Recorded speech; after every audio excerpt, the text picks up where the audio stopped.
أعوذ بالله من الشيطان الرجيم. بسم الله الرحمن الرحيم. فما استطاعوا أن يظهروه وما استطاعوا له نقبة.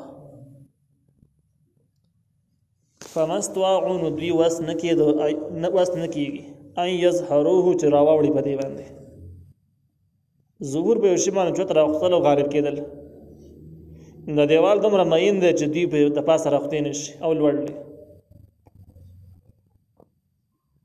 وما استطاعوا له نقبه او نه وس کېږي په دې کې د سوري کولو. سوري پکې هم نشي کولی ځکه چې وسپنه ده او منځ کې تانبه ولي شوې ده. نو دغه دیوال دی کلک چې د کوم دی د دیوال د ذوالقرنین ویل کېږي. کله چې دا دیوال تیار شو نو ذوالقرنین وویل قال هذا رحمة من ربي. دا رحمت طرف د رب زمانه ان الله احسان او دومره وسایل برابر کړو، خلک برابر کړو، خيارتیا زیرکتیا پکې موجود و چې د دیوال سر ته ورسید. د الله تعالی احسان. فاذا جاء وعد ربي جعله دكا. او هر کله چې راشي وعده د رب زما و بغرځي د دیوال لر دکا ریزا ریزا اوار. دکا هغه ریزو ته ویل کېږي چې بس مګ سره اواري شي. مطلب دا د دیوال په یو وخت پوری او چې کله هغه وخت پوره شي نه دیوال به را پریوځي ریزه ریزه بس مکه را پریوځي اگر چې دا وسپنه نه خرامات بشي. وکانه وعد ربي حقا او دا وعده رب زما رښتونی. د څنګه ذوالقرنین دومره وویل چې د دیوال به زما د رب د وعدې پوری، لیکن دا خبره واضح نشو چې دا وعده د کوم وخت پوری وي، د وعدې نه څه شي مراد دی. نو د مضمون عام پاتې شو. نو دا امکان هم شته چې د وعدې نه مراد قیامت دی. کم چې ځینې مفسرین هم ذکر کړي دي، اکثر مفسرین ذکر کړي دي چې دا وعده د قیامت ته چې کله قیامت راشي نږدې زمانه کې بیا دیوال ریزه ریزه را پریوځي او دوی به آزاد شي. مخکې د نواس ابن سمعان رضی الله عنه روایت کې هم موږ ویلو چې کله قیامت نږدې شي او بیا دجال ووجلی شي په باب اللد کې ووجلی شي فلسطین کې، او دغه نه بعد د مهدی علیه السلام زمانه د عیسی علیه السلام زمانه مدې منځ کې به خبر وشي چې تاسو غاړې ته شئ او یو زبردست قوم را زادېدو والا دی او تاسو د هغې مقابله کولی نه شئ. دغې نه معلومېږي د قیامت احوال به عیسی علیه السلام به راکوز شوی نو قیامت ته نږدې زمانه به په ترمذي شریف په یو روایت کې دا هم دی چې کله چې دغه جوج او ماجوج مستقل لګي د دیوال کې غار کوي لګي خواري کوي او سحر نه د ماښام پورې کار وکړي، سخت محنت وکړي، ماښام لاړ شي پرېوځي چې سهار چې راشو بس قبو کړی به مې بیا به شوی او د دې نه مسلسل وایي انشاءالله یریږي نیشي د په ذهن کې نه ور یادېږي. دوی چې سهار راشي نو هغه دیوال هغه سوری بېرته بند شوی. په دغه روایت کې اگر چې داسې نشته چې قیامت ته نږدې به ور یاد شي، لیکن داسې معلومات کېږي چې یاره دا دیوال بند دی او د یو وخت به راځي چې بیا به د دیوال ورانېږي دوی به راوړي دي. نو قیامت ته نږدې زمانه خو دې مراد ده، لیکن دا یقیني معلومه نه ده چې یاره دا وعده د کم وخته پورې ده، قیامت دی که نه دی او د قیامت نه مخکې څومره مخکې به ماتېږي. اوس په الحال دا مات دی که روغ دی دا یو تفصیلي بحث دی، لیکن دومره معلومه ده چې کم دی که چې شریر شیزونه دي نو هغه بند دي، هغه راوختې نه دي، هغه په الحال نشي راوختې. په ځینو روایاتو کې اگر چې ابن کثیر دغه روایت کمزوري ګرځولي دي دا هم دي چې دغه جوج او ماجوج په بحري لانچنو کې په اوږدو لارو باندې لاره معلوم کړې ده او لږ لږ راوړي، دا هم ثابته شوې ده. دا هم اگر چې دغه روایت کمزورې دی لیکن یو روایت دی په دې باب کې. د دغه احوالو نه معلومیږي دا چې دا جوج او ماجوج چې کوم دي نو دا بند دي قیامت ته نږدې به راوځي. د ځینې علماو رایې دا ده په دې کې د یورپ چې کوم تاریخ دانان دي هغوی هم لیکلي دي چې موږ ټوله دنیا وکتله خو داسې دیوال موږ پیدا نه کړ چې هغه اوس په الحال روغي او دې اخوا دا مخلوق باندې وي موږ ته به نظر رانغلو. هغوی د دې نه سوچه انکار کوي چې په الحال د دیوال نشته. دې باب کې د شاه نورشاه کشمیري رحمه الله چې یو لوی عالم تېر شوی دی دې موضوع باندې هغه یو کتاب لیکلی دی عقیدة الاسلام په نوم باندې. هغې لیکلي دي چې په دنیا کې چې کوم غټ دیوالونه وهلی شوي دي د شریرو قومونو د بندولو دپاره دا 3 دیوالونه والي شوي دي غټ دیوالونه. په دغه کې یو دیوار چین هم دی، لیکن دیوار چین باره کې د مفسرینو اتفاق دی چې دا ذوالقرنین نه دی جوړ کړی. او دا هغه دیوال نه راځي کوم شاته جوج او ماجوج باندې. او بیا د لیکي چې دا دیوال چین چې کوم دی فغفور نوم یو سړی دی د چین بادشاه هغه جوړ کړی دی. او دغه دیوال تقریبا د آدم علیه السلام د اسمان نه راکوزېدو نه 3460 کاله وروسته جوړ شوی دی. یعنی تاریخي مشهور دیوال 1200 میل چې کوم دی ردی اوږدوالی دی دیوال دی. لیکن دا دیوال خو ځکه نه دی ذوالقرنین والا دیوال چې هغه د ذوالقرنین سفر چې کوم هغه شمال طرف ته شوی او دا شمالي علاقه نه ده. د ښکاره وضاحت دی چې دغه دیوال نه دی. تاریخونو دام ذکر کړي دی چې دغه فغفور نومې سړی جوړ کړی دی چینی سړی دی. نو ذوالقرنین خو د سره نه نشو. دو دیوالونه نور دي. یو داغستان نومې علاقه کې دی کوم چې د روس په قبضه کې دی او د دې نه پورته د کوهقاف لوی لوړ غرونه دي. دې منځ کې یو دیوال جوړ شوی دی او یو دیوال بیا بل د افریقایي طرفونو کې دی. نو هغه دیوالونو کې دغه دیوالونو کې بیا د عقیدة الاسلام کې شان ارشد کشمیر رحمه الله رائے دا ده چې کم داغستان نومې علاقه کې جوړ شوی دغه دیوال امکان لري چې ذوالقرنین والا دیوال. بیا دې کې ځینې علماو بحث دا ده چې دغه دیوال بعد دی دا خلک ترې راوښتی دی. کله راوښتی دی؟ 2500 هجري کې چې کله منګولیان رابرسېره شو او د یو سیلاب په شان کې دنیا ګاګي راواغېستله. د هغې اصول همدغه شانته کې و چې بس نوم انسان بیا موندون مړ کاوه او پرېښوده بیا نه او یو زبردست تباهي خپره کړله. ډېر زمانه دا فتنه وچرېدله، الله تعالی بیا ناکام کړه. تاریخي واقعات دي، مشهور واقعات دي. نو دا فتنه وایي د تاتاریانو وه.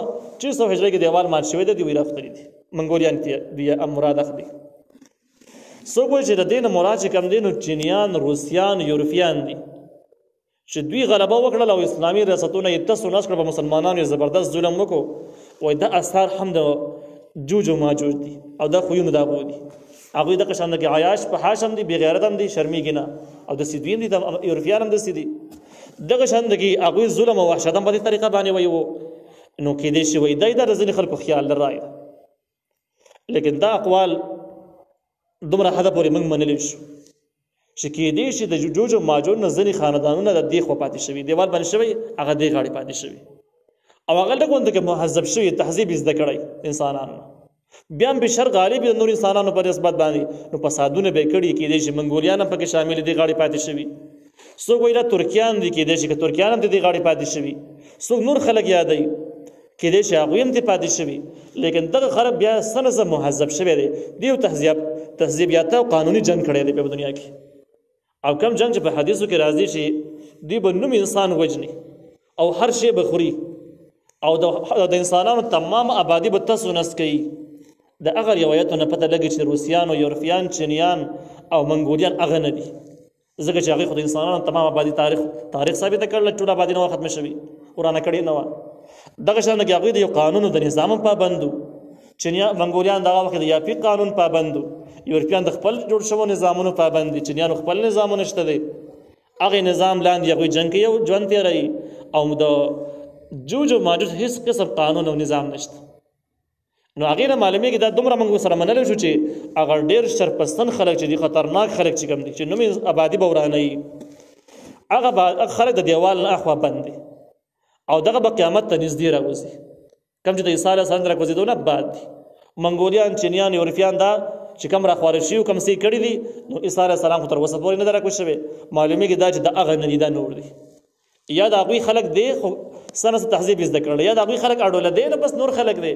لیکن کوم چې احادیثو کې پیشنګویي ده، کوم چې دې ځای کې ذکر شوي دي، د هغه خلک نه دي، دا بدل دي.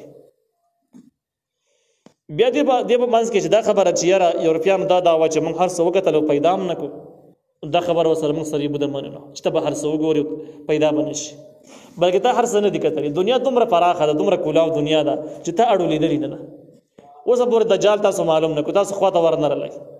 ډېر زیات ځنګلات، بحرونه، دریابونه احادیثو کې ذکر شته، هېڅ چا معلوم نه کړو. معلومېږي دا چې دنیا دومره پراخه ده چې د انسانانو رسایل دومره نه ده شوې چې هر ځای وکوته شی پیدا نه شو. ډېر ځایونه به داسې وي چې دوی به اړولیدلي هم نه وي او ډېر ځایونه به داسې چې الله تعالی به پټ ساتلي، خلک به معلومولی هم نه شي. دجال باره کې ټولو یهودیانو ته معلومات دي، ټولو تاریخونو کې پته ده چې بحرالکاهل کې موجود دی. تر اوسه پورې هغوی ځان ووج په دې باندې تقریبا 100 پورې جهازونه پکې د هغوی ډوب شو. هغه ځکه ټرایانې کولې چې رابطه ورسره ونیسي او جهازونه ډوب شول او دې ته هیڅ معلومات حاصل نشو. کله داسې هم شوي ده چې انسانان ژوندي پاتې شوي دي، جهاز یرغمال شوی دی، او کله داسې شوي ده چې دا انسانان چې کوم دي یرغمال شوي دي، ورک شوي دي او جهازونه واپس شوي دي. داسې حالت هم پکې راغلي دي. ته اوس به دا راز چا معلوم نه کړو چې څنګه چل دی. نو دغه شان دا راز معلوم نه شو، قیامت کې معلومیږي. دغسې حالت کې دی چې جوج او ماجوج هم الله تعالی دا راز پټ ساتلی، لیکن قرآن او حدیثو چې کوم سویل هغه یقیني دی، هم دغه شان ته پکېږي. دا ور دیوال دغه وعده باس چې دا وعده کومه وعده ته مراد ده او دا خلک راوته دي کنه راوته دیوال مات دی که مات نه دا دغه باسو چې خلاصې منویله حاصل دا چې دیوال محفوظ دی.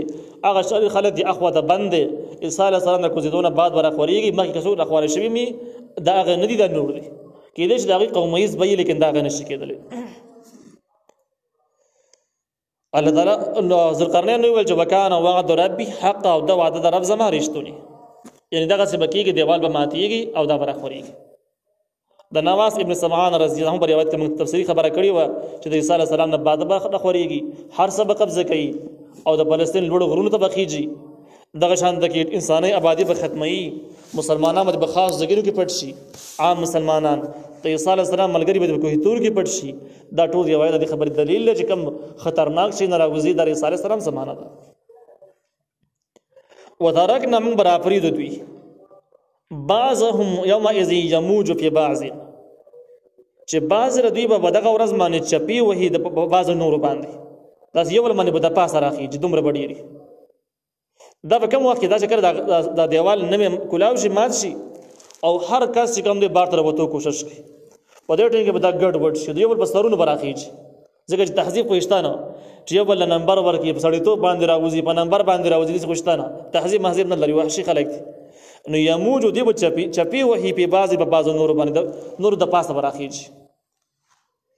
بیا به زمانہ دوی دنیا به ونیسي، بیا ونو په خفي سوري پکې به وشي پښپېلې کې قیامت احوال دی به دنیا باندې حکومت لا قائم دی بلای څه زمانہ پر بدوي. بیا دغه نه بعد اگر روایت حدیثو کې موږ ویل دي چې بیا به عذاب سره مړ شي. هغه عذاب د وبایي مرض دی. زین روایتو کې دا چې د مړای په دې سټ په دې قوت کې به دانه راوخیږي او دغه دانه به دانې نه بغول وجود چې کم دی معذور شي، یو خطرناک دانه به هر جو موجود په سر کې به سټ کې براوخیږي. دا انسانان دي د نوح علیه السلام په اولاد کې راځي. د اکثر علماء رائے دا د یا پیس په اولاد کې دي کم چې د نوح علیه السلام په درې زامنو کې یو دی. نو هغه مرض باندې به دوی مړ شي، ټول دنیا کې به دنیا به وزګار شي. به دغه نه بعد بشپېلې وایي شي دغه شپېلې سره به سم چې باقي څومره انسانان دي هغه هم ختم شي، دنیا به ورانه شي. یو زمانہ به داسې تېر شي، هغې نه بعد به بیا مشپېلې ووهلی شي. نو په دې ځای کې د کومې شپېلې ذکر د جوانو بیخه فی سوري پوکې به وشي په شپېلې کې دې ته دویمه شپېلې ته مراد ځکه الله تعالی په جمعناهم نوم راجمع کړو دې ټولو لره جمعا په راجمع کولو سره دغه جوج او ماجوج د انسانان دي دوی سره حساب کتاب کیږي، دوی هم راجمع شي، دا نور انسانان هم راجمع شي، پیریان هم راجمع شي، دا ټول مکلف دي عقل لري. لیکن دغه خلک چې کوم دي جوج او ماجوج دا دومره زیات دي چې د انسانانو نه یو او دا غین لس، یعنی زمونږ لس چون زیات دي دا خلک، دا ټول به راجمع شي. دا دوی مشپېلې نه ورست او د حساب کتاب لپاره بیا پیش کیږي. الله تعالی وعرضنا جهنم يومئذ للكافرين عرضا، موږ به پیش کو جهنم په دغه ورځ باندې کافرانو ته پیش کول سره. سورۃ نبأ کې به تفصیل راشي چې دغه جهنم په الحال په ومزمه کې کوز په سجین کې پروت دی. په دغه ورځ باندې په دې کې 90,000 زنځیرونه غورځولې شوي فرشتو باندې ولای او داسې غړمبېږي به شور پکې او میدان محشر ته به راوړی شي. کافران به په خپلو سترګو باندې ویني زموږ دقه زګینې دی. د کافرانو علامات ذکر کېږي الذین د هغه کسان دي کانت اعینهم چې د هغوی سترګې فی غطاء پردو کې وي عن ذکر زما د یادولونه. الله تعالی زما منل او زما دین تسلیمول زما عبادت او احکام منلونه د دې سترګې په پردو کې وي، یعنی خیال دا و چې د اس شي نه دي ځکه پیدا نشته. اوس هم خلک اسلام ته پر سودا نظام وي، قدامت پسندي پر سودا نظام او دغه شان د کې پتر کې زمانه کې نشان او ترقی رکاوټ داسې ډیر د جهالت آثار د خلکو کې دا خلک د جداغي سترګې په پردو کې دي د الله تعالی د یادونه د جهنمی خلکو علامات دي. چې اسلام ته په دې نظر باندې کتل او اسلام په دې معنی سره پیژاندو نو ته پوه شې سترګو باندې پردي دي، اسلام په صحیح معنی سره دوی نشي پیژندل او دا خلک جهنمی خلک دي، جهنمی خلکو علامات دي. وکانو او ودوی لا یستطيعون السمع چې طاقت نه لري د اوریدلو د دین عام خبرې به اوریدلې لیکن د دین د خبرو اوریدلو وسی بیخي نو د کې نستې شو نو سره وسو او نه برداشت کولې شو نو سره د وخت ټیمو نور ټیمونه سره ډیرو خو د دې سره د ټیمو سره بالکل نو بس دا اوریدلو واسه نه لارو دا یو د جمله د جبده کې راټولي خبرې په خپل باندې داخل سړی ما سره وخت نشته دی یاره پیګم پینو په ما باندې بوج راولي دا څنګه کې یاره زما د کارونه دي چې هغه د پاره داسې مصیبت جوړي دا ټولي خبرې راجمه کا نو لا یستطيعون السمع طاقت نه لارو دا اوریدلو دا خلکو